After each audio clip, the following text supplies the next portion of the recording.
on the edge of time and power.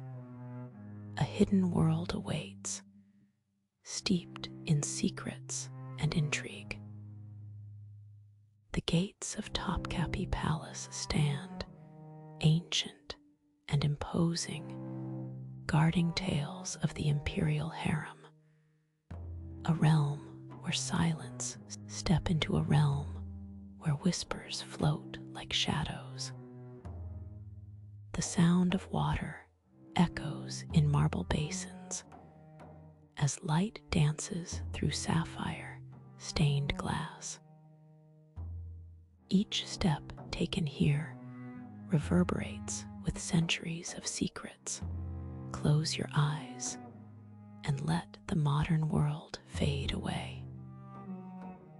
Picture the cool cobblestones beneath your feet, the fragrance of rose and amber wafting through the air, and the distant you enter the imperial harem, an enclosed universe housing the queen mother, sultans' wives, concubines, children, and servants, all bound by an intricate hierarchy and ancient protocols. Tonight, you will traverse this labyrinth, a world of over 400 rooms, from dawn's first light to the twilight over the Bosphorus. It is a story woven with power and restraint, luxury and day breaks over Istanbul. The sky transitions from ink black to soft pink as the first rays of sunlight spill across the horizon. The waters of the Bosphorus begin to shimmer, reflecting the awakening city. Seagulls circle above, their cries blending with the first call to prayer. A melodic summons to rise and greet. Atop the hill, Topkapi Palace stands regal, its shadows flitting behind the lattice windows of the harem. Barefoot servants glide across cool marble courtyards, carrying copper pitchers filled with spring water, and trays laden with dates, flatbreads, cheese, and honey. The imperial harem is not merely a wing of the palace. It is a city within a city, a sanctuary fortified by thick stone walls and locked doors. Here reside the valid sultan, the queen mother, the empire's most powerful woman, and a plethora of wives, favorites, and concubines in train. Male access is forbidden, save for the sultan and the eunuchs, guardians of this secluded universe. The women live under strict etiquette, governing every movement, word, and glance, entwined in a web of rules that dictate. As the morning unfolds, activity stirs in the harem. Silks rustle, bracelets tinkle, and prayers murmur amidst the scent of freshly ground coffee. The queen mother, in her exquisite apartments, gazes out over a private courtyard adorned with a white marble fountain. Her walls are embellished with exquisite Iznik tiles, their patterns of blue and turquoise reflecting the beauty of nature. The valid sultan awakens in her gilded chamber, a trusted servant drawing back embroidered silk curtains to let the morning light stream through the mashrabia. The sunlight dances over the Bosphorus, while a tray is presented to Turkish coffee, rose lums, dried figs, and a glass of orange blossom water.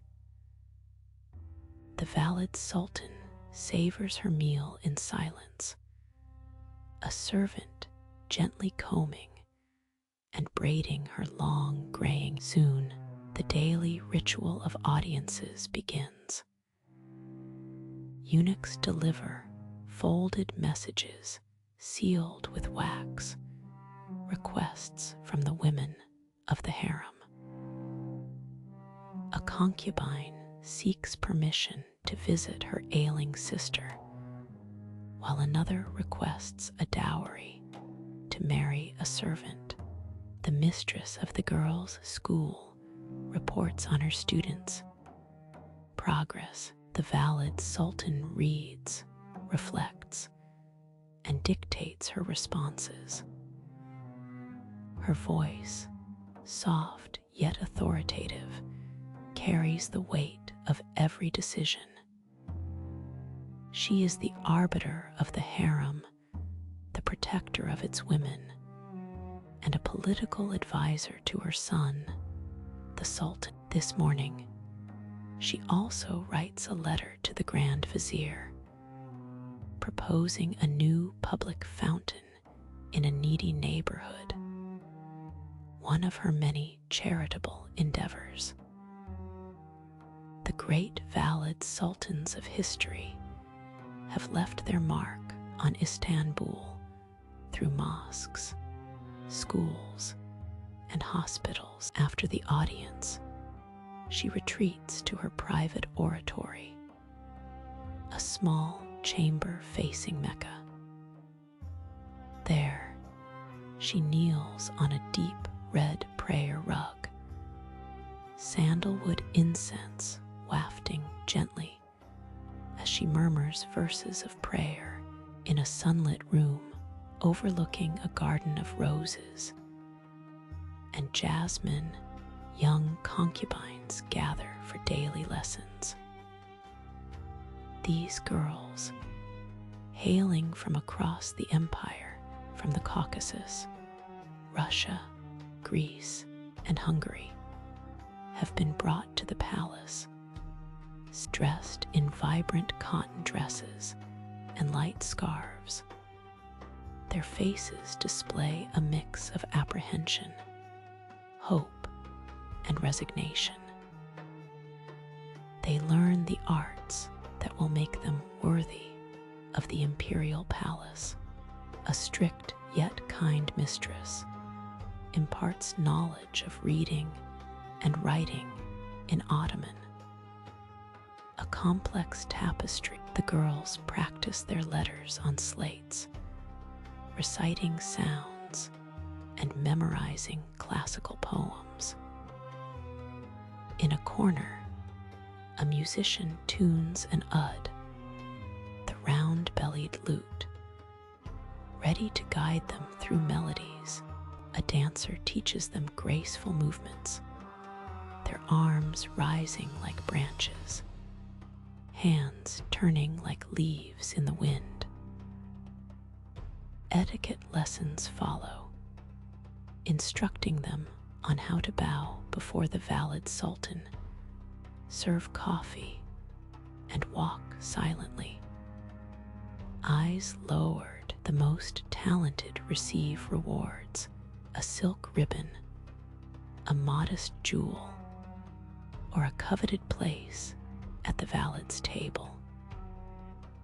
For some, the hope of being noticed by the sultan could elevate their rank, while others face different destinies, often marrying officers and leaving for respectable lives. As noon approaches, lessons pause for a simple meal in the common refectory: lentil soup, rice pilaf, grilled vegetables, yogurt, and fresh bread.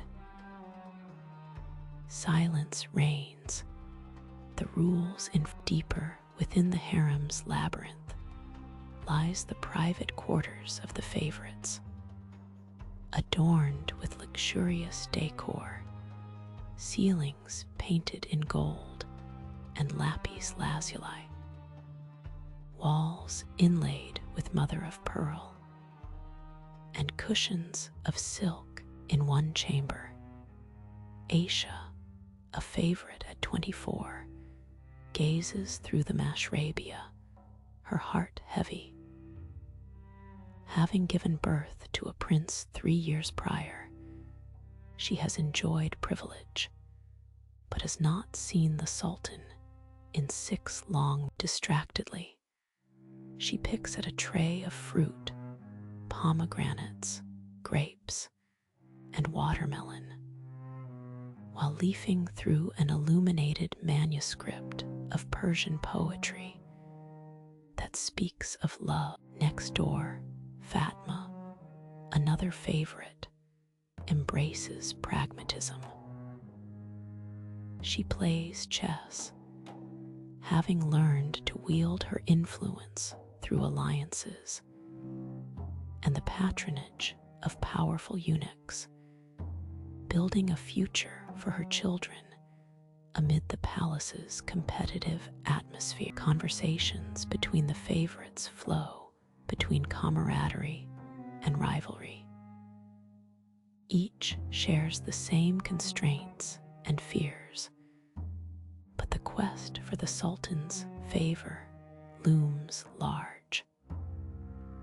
A smile could conceal a threat, while a compliment. Suddenly, a eunuch enters, announcing that one of the favorites has been summoned by the valid Sultan.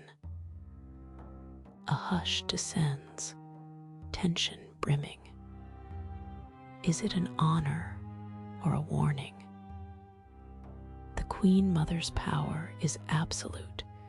She holds the fate of these women in her hand. As afternoon settles in, it is bath time. The harem's hammam, an architectural gem, beckons with its dome pierced by star-shaped oculi, letting in milky light. The sweet scent of olive soap and rose water wafts through the air. Mingled women undress in an antechamber, donning cotton loincloths before stepping into the warmth of the bath. The soothing heat envelops them as they enter the central stone, the Gobek Tassi, warmed from below. Expert servants begin their treatments, the atmosphere rich with tranquility. The harem, a world of its own, continues to pulse with life, every moment steeped in the weight of unspoken history.